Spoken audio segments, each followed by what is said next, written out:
Perkenalkan, nama saya Intan Komalasari, NIM 2018-01-0004.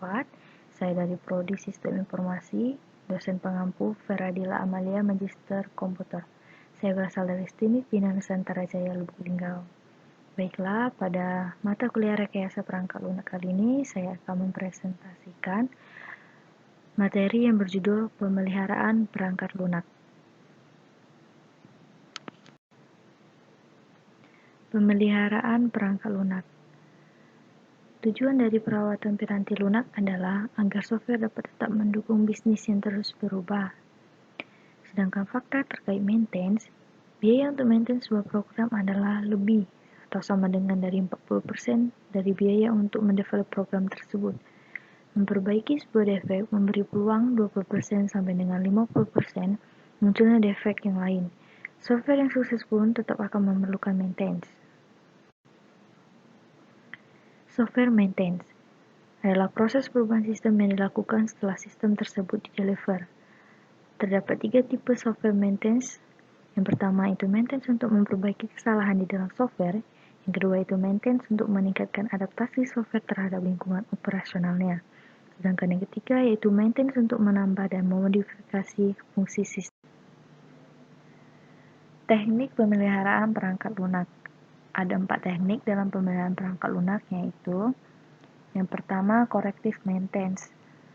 Modifikasi software yang bersifat reaktif yang dilakukan untuk memperbaiki permasalahan yang ditemukan. Yang kedua, yaitu adaptive maintenance. Modifikasi software yang bertujuan agar software tersebut tetap dapat digunakan walaupun terjadi perubahan lingkungan.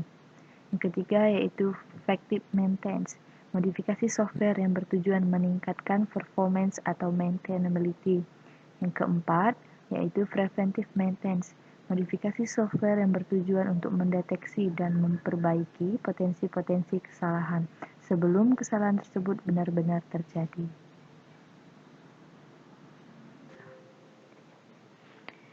Biaya maintenance software. Nah, di sini terdapat beberapa hal yang mempengaruhi biaya maintenance. Yang pertama yaitu stabilitas tim, kedua kontrak maintenance, ketiga skill atau kemampuan dari staff, yang keempat struktur dan usia program. Selanjutnya adalah proses re-engineering software. Nah, seperti yang terdapat dalam slide PowerPoint, gambar tersebut merupakan proses dari re-engineering software, di mana dalam proses tersebut terdapat 5 proses, yaitu analisa inventory, restrukturisasi dokumen, reverse engineering, restrukturisasi data dan program, forward engineering. Perbaikan dalam keadaan darurat. Nah, dalam keadaan darurat ada 4 tahap perbaikan. Yang pertama itu change request, analisis source code, modify source code, dan deliver modify system. Keadaan darurat biasanya terjadi saat terjadi masalah terhadap sistem yang kritikal, permasalahan yang mempengaruhi lingkungan operasional, munculnya pesaing baru atau peraturan baru, bonds dapat menyebabkan ketidaksesuaian antara requirement desain dengan coding.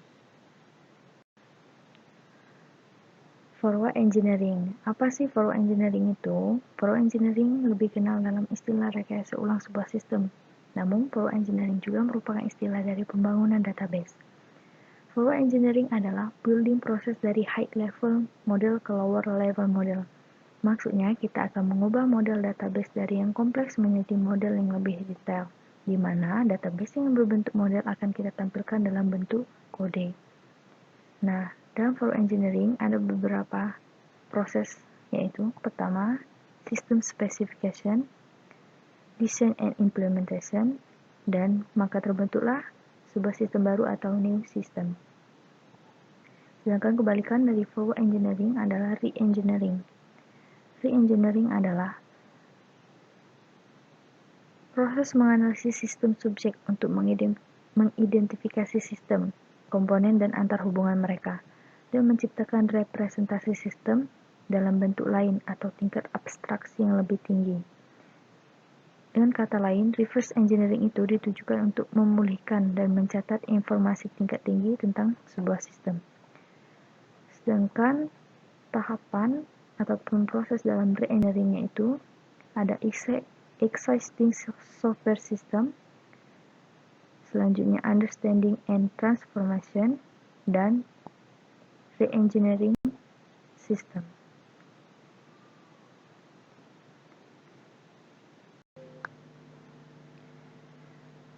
Seperti yang terlihat pada slide, gambar tersebut merupakan alur kerja ataupun bagan kerja dari maintenance software.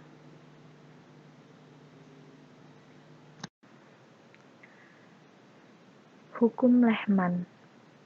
Perilaku yang dirumuskan oleh Lehman dan Belady terkait dengan perawatan atau maintenance dan evolusi software terdiri dari pertama, yaitu perubahan yang kontinu.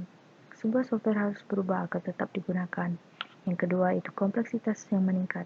Semakin sebuah software berevolusi, semakin meningkat kompleksitasnya, kecuali ada usaha untuk mengelolanya. Yang ketiga, evolusi program yang besar. Yang keempat, stabilitas organisasi. Yang kelima, konservasi familiaritas. Yang keenam, perkembangan yang kontinu. Fungsi sebuah software harus terus berkembang agar kenyamanan user tetap terjaga. 7. Kualitas yang menurun. Kualitas software yang akan selalu menurun kecuali ada usaha untuk merawat dan beradaptasi dengan lingkungan. Yang ke-8 yaitu sistem umpan balik atau feedback system.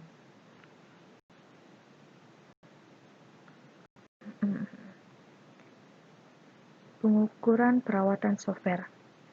Software Maturity Index atau SMI ataupun mengukur stabilitas sebuah software dengan cara ataupun dengan rumus SMI sama dengan MT dikurang buka kurung FA ditambah FC ditambah FD tutup kurung dibagi MT, di mana MT adalah jumlah modul keseluruhan yang ada di versi saat ini, FC yaitu jumlah modul yang mengalami perubahan yang ada di versi saat ini, FA adalah jumlah modul yang ditambah yang ada di versi saat ini, FD jumlah modul yang dihapus atau di-delete.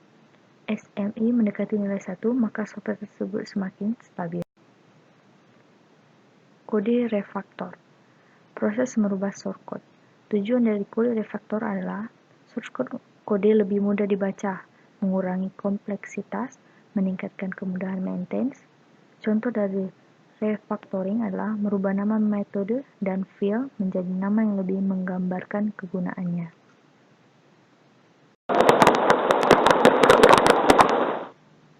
Itulah tadi presentasi dari saya yang berjudul Pemeliharaan Perangkat Lunak. Terima kasih kepada yang sudah menyaksikan.